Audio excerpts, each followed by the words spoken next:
Swissair was once more than just an airline. It was a symbol of Swiss quality, precision, and global reach. Its downfall is a cautionary tale of ambition, mismanagement, and shifting industry realities. Let's explore how this national icon soared and why it ultimately fell flat.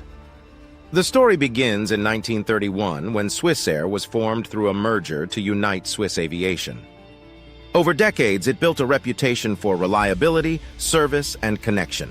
Domestic, European, intercontinental. Through the jet age and beyond, Swissair became a national symbol of excellence and trust. By the late 20th century, Swissair had positioned itself as a premium global carrier, investing in modern fleets, top-tier training, and a Swiss-made brand of precision and service that passengers around the world admired. In 1997, Swissair's parent company Swissair Group launched the Hunter strategy, driven by CEO Philippe Bruggesser. The idea was to secure influence in Europe by buying minority stakes in smaller airlines, Sabena in Belgium, LTU in Germany, Air Littoral in France, and others. But instead of creating synergies, Swissair inherited massive debts from these struggling carriers. The investments drained capital and exposed Swissair to growing liabilities. The board lacked aviation operational experience, and internal warnings were ignored. By 1998, Swissair faced multiple challenges. That year, tragedy struck with Flight 111, an MD-11 that crashed off Nova Scotia, killing all 229 on board. While the cause was technical, the emotional and financial impact was devastating. Lawsuits, payouts, and shaken confidence deepened the airline's troubles. Governance became scattered. The board, senior management, and financial backers all pulled in different directions. By 2000, Swissair was already losing over £1 billion Swiss francs annually. The Hunter strategy had failed, and the airline's liquidity was stretched thin. Then came September 11, 2001, a day that changed aviation forever. The terrorist attack sent the global airline industry into chaos.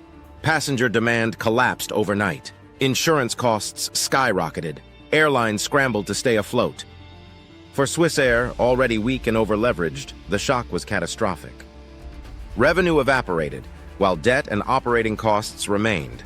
The company had no cash reserves left to survive even a short-term crisis. At the heart of this crisis were a few powerful figures.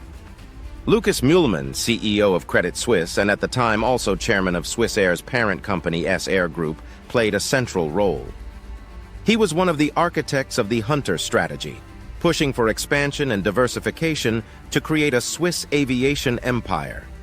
His dual role blurred the lines between banking and airline governance, leaving Swissair vulnerable when financial turbulence hit. Marcel Ospel, then CEO of UBS, became a key player during the crisis. When Swissair's liquidity crisis hit in late 2001, UBS, together with Credit Suisse, controlled much of Swissair's short-term financing. Ospel's UBS refused to release additional emergency credit without government guarantees, fearing exposure to an airline on the verge of collapse. At that point, Swissair's survival was no longer in its own hands. It depended entirely on decisions made in Zurich's banking towers. Meanwhile, Moritz Suter, the outspoken and pragmatic founder and CEO of Crossair, watched the collapse unfold from within the Swissair Group network. Suter had built Crossair into a successful regional airline, profitable and lean, the complete opposite of Swissair's bureaucratic, top-heavy structure.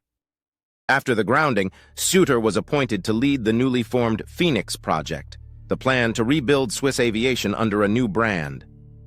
But tensions with Swissair management and the government quickly emerged.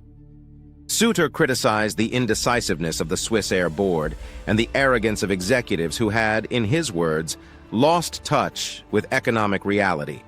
Within months, Suter resigned, frustrated by political pressure and conflicting interests between bankers, federal authorities, and Swissair's old guard. By late 2001, Swissair's debts had become unsustainable. And on October 2, 2001, operations came to a sudden halt. Fuel suppliers refused to refuel its planes.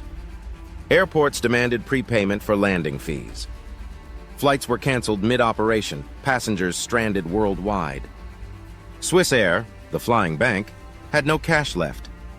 And yet, an audit later revealed that the company still had around 50 million Swiss francs in available cash, with another 70 million that could have been mobilized. Poor coordination between management, the banks, and the board led to paralysis. When UBS and Credit Suisse froze credit lines, the government hesitated too long to intervene.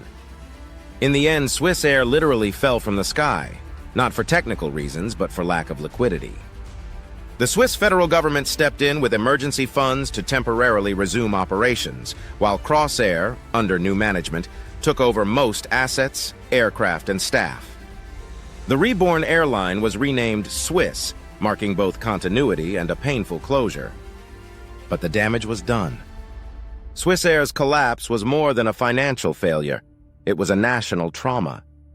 It exposed deep flaws in corporate governance, overconfidence, and a loss of focus on sustainable operations. Lucas Mühlmann was forced to resign from both Credit Suisse and Swissair Group.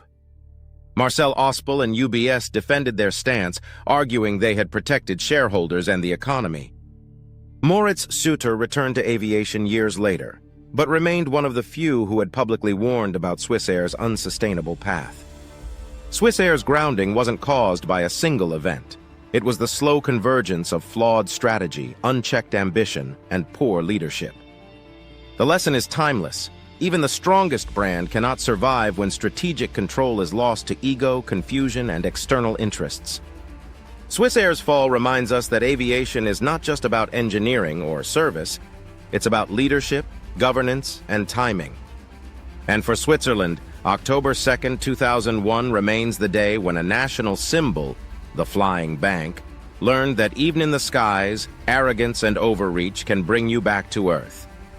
If you enjoyed this deep dive, don't forget to like, subscribe, and share your thoughts in the comments. What do you think was the real cause behind Swissair's collapse? Mismanagement, the banks, or politics?